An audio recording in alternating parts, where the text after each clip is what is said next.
जब आप लंबे समय तक दूसरों के लिए नफरत पालते हैं और गुस्से को कायम रखते हैं तो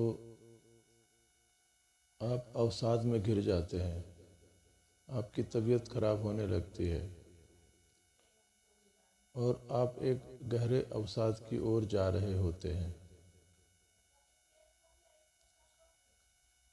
और ऐसे व्यक्ति खुद के अपराध बोध की वजह से निराश रहते हैं।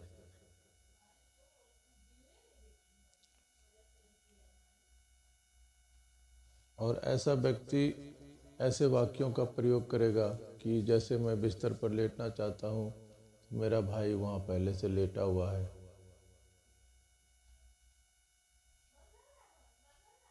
तो मैं फिर इतना रोया कि उसे वहाँ से उठना ही पड़ा।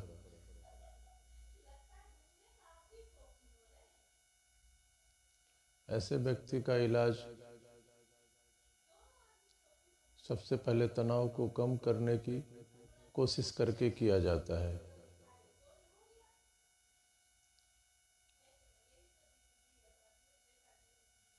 और जो डिप्रेशन में ज़्यादा गहरे चले जाते हैं, उनमें आत्महत्या करके बदला लेने की प्रवृत्ति अक्सर देखने में आती है।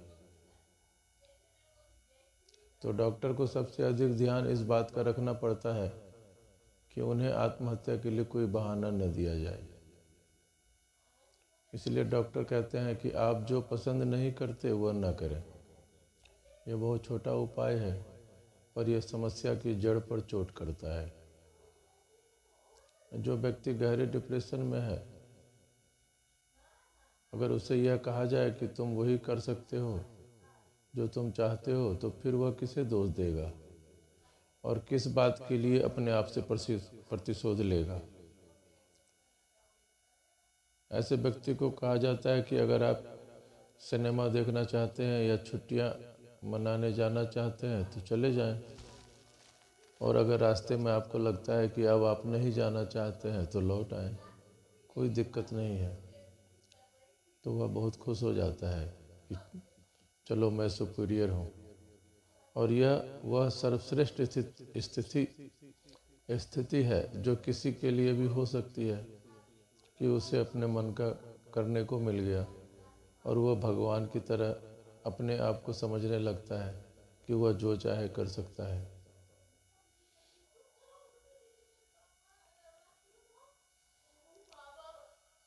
वह रौब कब जमाएगा, दूसरे को दोष कब देगा, जब उससे लोग असहमत हो।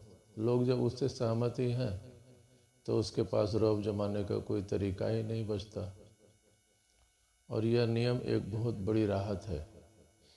और डॉक्टर कहते हैं कि मेरे एक भी मरीज ने आज तक आत्महत्या नहीं की। आमतौर पर मरीज जवाब देता है कि पर मुझे तो कुछ करना ही पसंद नहीं है। और डॉक्टर इस जवाब के लिए तैयार रहता है, क्योंकि वह ऐसे प्रश्न बहुत बार सुन चुका होता है। तो वह कहता है कि आप ऐसा करें कि आप जिन कामों को नापसंद करते हैं उन्हें ना करें। तो मरीज कहेगा मुझे तो सारा दिन बिस्तर में लेटे रहना पसंद है।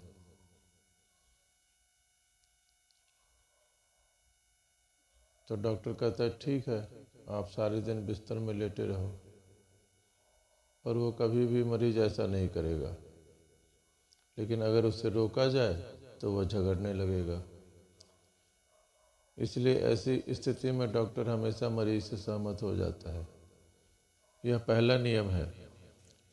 दूसरा नियम है कि ऐसे व्यक्ति जो गहरी उदासी में हैं, उनको कहा जाए कि आप हर दिन सोचने की कोशिश करें कि किसी दूसरे व्यक्ति को कैसे खुश कर सकते हैं।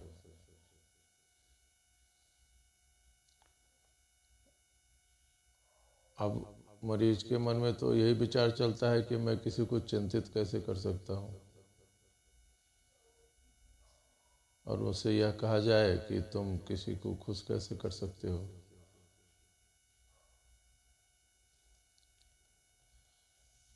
तो वो कहते हैं कि मैं किसी को क्यों खुश करूं, मुझे किसी ने कब खुश किया है।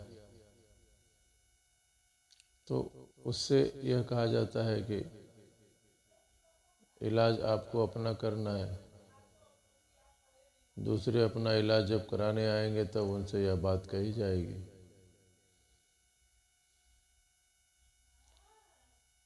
तो ऐसे मरीजों को यह भी सुझाव दिया जाता है कि यदि आपको नींद ना आ रही हो तो यह सोचते रहें कि आप किसी तरह किसी को खुश कैसे कर सकते हैं, तो आप स्वस्थ होने की दिशा में आगे बढ़ सकते हैं।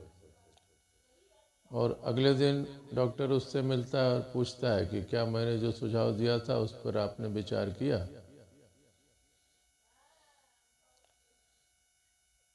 तो इस पर मरीज कहता है कि पिछली रात में जैसे बिस्तर पर लेटा तो सो गया।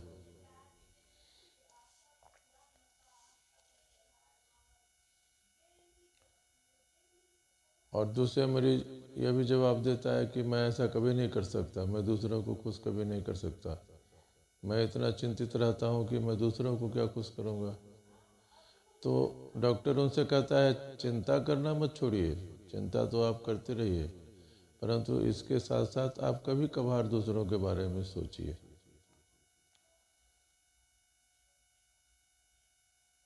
तो डॉक्टर चाहते हैं कि ऐसे मरीज अपने साथी, अपने दोस्तों के, अपनी रुचि को अपने दोस्तों की तरफ ले जाएं। कई लोग ये भी कहते हैं मैं दूसरों को खुश क्यों करूं, दूसरे तो मुझे खुश करने की कोशिश नहीं करते। तो डॉक्टर का जवाब होता है आपको अपने स्वास्थ्य के बारे में सोचना चाहिए, दूसरों को इसके परिणाम बाद में मिलेंगे। लेकिन बहुत कम मरीज ऐसे कहते हैं कि मैंने आपके सुझाव पर विचार किया था।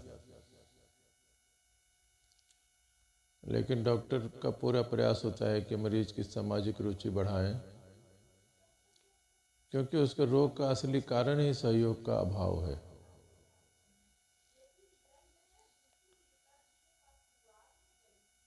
जिस व्यक्ति को दूसरे लोगों में रुचि नहीं होती उसे जीवन में सबसे ज़्यादा कठिनाइयाँ आती हैं और वह दूसरों को सबसे ज़्यादा नुकसान पहुंचाता है। और इस तरह के आदमी ही सबसे ज़्यादा असफल देखे गए हैं। हम किसी इंसान से यही चाहते हैं कि हम उसकी सबसे बड़ी प्रशंसा यही कर सकते हैं कि वह एक अच्छा सहकर्मी है, दूसरों का दोस्त हो, प्रेम और विवाह में अच्छा साथी हो।